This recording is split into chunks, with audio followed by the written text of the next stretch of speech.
ஆனால் சாப்பிடாம பசியோட படுக்கைக்கு போகிறவங்க எவ்வளோ பேருன்னா 28%. 121 கோடி நம்மளுடைய மக்கள் தொகை அப்படின்னா கிட்டத்தட்ட 32 கோடி பேர் பசியோட படுக்கைக்கு போகிறாங்க. வயிற்றுக்கு சோறுண்டு கண்டீர் உண்டீர் இல்லை.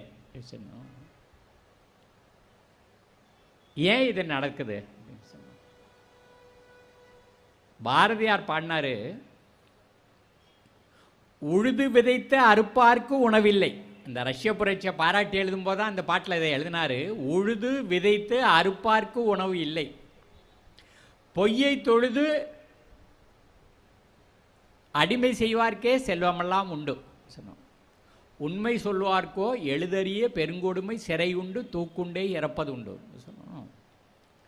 அது வெள்ளைக்காரர்கள் இந்த நாட்டை ஆண்டு இருந்த காலத்தில் அவர் எழுதினது.